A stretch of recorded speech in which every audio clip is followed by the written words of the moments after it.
안녕하십니까. 오늘의 라디오 철원비평입니다. 오늘은 대한민국 국회의원들의 특권과 특혜, 그리고 그로 인해 일반 국민들이 겪는 고통과 불평등에 대해 깊이 이야기하겠습니다. 이 시간은 단순한 정치 비난이 아니라 국민의 삶과 직결된 구조적 문제를 짚어보는 자리입니다. 먼저 대한민국 국회의원들이 법적으로 보장받는 특권부터 살펴보겠습니다. 헌법 제44조 불체포 특권. 회기 중에는 국회의 동의 없이는 체포나 구금이 불가능합니다. 원래 취지는 정치적 보복을 막고 의정활동의 독립성을 지키려는 것이었습니다. 그러나 현실에서는 이 특권이 방탄국회로 변질됐습니다. 2003년 8월 10일 KBS 보도는 불체포 특권이 범죄 혐의가 명백한 경우에도 정치적 이해관계에 따라 부결되는 일이 반복된다고 지적했습니다. 2024년 2월 19일 한국경제신문 생글생글은 비리 의원을 보호하기 위해 여야가 한 목소리로 방탄국회를 열고 있다고 꼬집었습니다. 불체포 특권은 현행범이 아니면 적용됩니다. 그 결과 뇌물수수나 정치자금법 위반 혐의를 받는 의원들이 회기만 열리면 법망을 피해갑니다. 이는 법 앞에 평등을 명시한 헌법 정신에 정면으로 위배됩니다. 다음은 헌법 제45조 면책특권입니다. 국회에서 한 발언과 표결에 대해서는 국회 밖에서 책임을 지지 않는다는 조항입니다. 본래 취지는 국회의원이 자유롭게 토론하고 정책을 제안하도록 하기 위함입니다. 그러나 현실에서는 허위사실 유포와 인신공격성 발언에도 면책특권이 적용됩니다. 한국경제신문 생글생글은 가짜 뉴스라도 국회 안에서 하면 책임을 지지 않는다는 점을 비판했습니다. 대법원 판례에 따르면 기자실에 배포된 자료도 면책 대상이지만 SNS에 올린 글은 해당되지 않습니다. 이제 경제적 특혜를 살펴보겠습니다. 국회의원 수당 등에 관한 법률에 따라 국회의원은 기본 세비 약 1억 5,700만 원을 받습니다. 하지만 여기에 각종 수당, 차량 유지비, 사무실 운영비, 보좌진 급여, 해외 출장비 등이 더해집니다. 국회의원 한 명에게 지원되는 전체 예산은 연간 약 7억 원에 달합니다. 반면 통계청 자료에 따르면 2024년 기준 국민 평균 연봉은 약 4,200만 원입니다.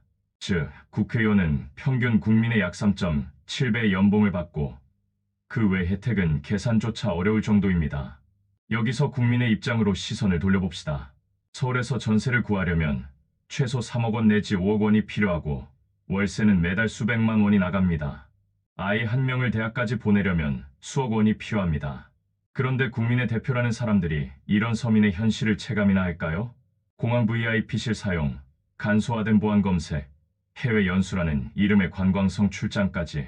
국민권익위원회는 2023년 귀빈실 사용 대상을 명확히 하고 사적 이용을 막아야 한다고 권고했지만 변한 것은 거의 없습니다.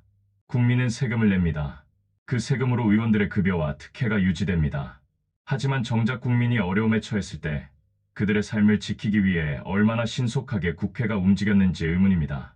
예를 들어 코로나19 시기 자영업자들은 하루하루 버티기 힘들었지만 국회의원 세비와 특혜는 줄어든 적이 없습니다.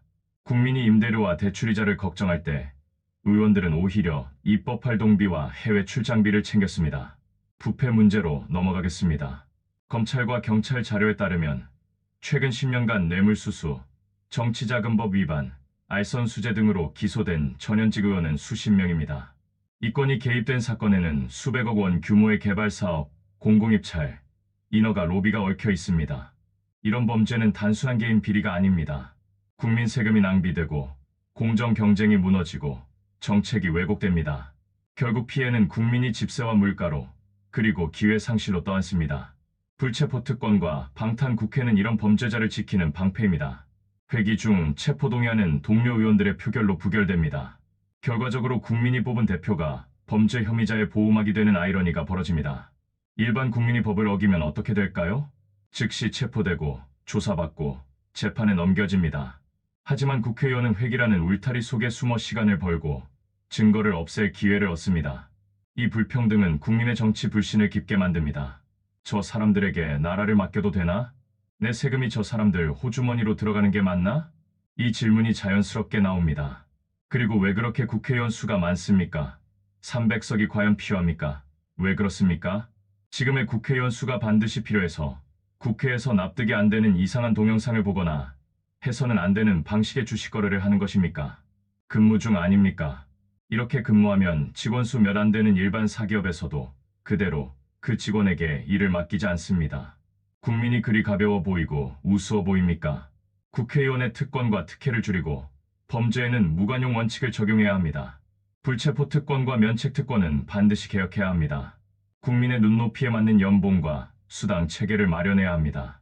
또한 모든 지원금과 활동비는 투명하게 공개되어야 합니다. 해외 출장은 사전 사후 모두 공개하고 출장 목적과 성과를 명확히 밝혀야 합니다. 이것이 세금 사용의 최소한의 원칙입니다. 국민은 무기력하지 않습니다. 투표로, 여론으로, 그리고 지속적인 감시로 국회를 변화시킬 수 있습니다. 우리가 침묵한다면 특권과 특혜는 계속될 것입니다. 지금 이 순간에도 국회 안에서는 자신들의 권한과 이익을 지키기 위한 논의가 진행되고 있습니다. 반면 국민은 물가, 주거, 교육, 의료 문제로 고통받습니다. 이 간극을 줄이는 것이 정치의 첫걸음입니다. 국회가 스스로 개혁하지 않는다면 국민이 개혁의 주체가 되어야 합니다. 언론, 시민단체, 그리고 깨어있는 유권자가 함께 목소리를 높여야 합니다. 특권 없는 국회, 특혜 없는 정치. 이것은 이상이 아니라 민주주의가 제대로 작동하기 위한 기본 조건입니다. 부디 국회의원 여러분, 당신들이 받은 표와 권한은 특권을 누리라는 것이 아니라 국민을 위해 봉사하라는 뜻이었음을 기억하시기 바랍니다. 국민의 대표가 국민 위에 군림하는 순간 그 정치는 이미 실패한 것입니다. 정치는 봉사이고 권력은 책임입니다. 끝으로 청취자 여러분께 당부드립니다. 정치에 무관심하면 결국 그 피해는 우리 몫이 됩니다. 국회를 감시하고 목소리를 내고 투표에 참여합시다. 특권과 특혜를 부끄러워하는 국회, 국민의 눈치를 보는 국회, 그런 국회를 만들 수 있는 힘은 바로 우리에게 있습니다. 오늘 라디오 철원 비평 여기서 마칩니다. 함께해 주셔서 감사합니다.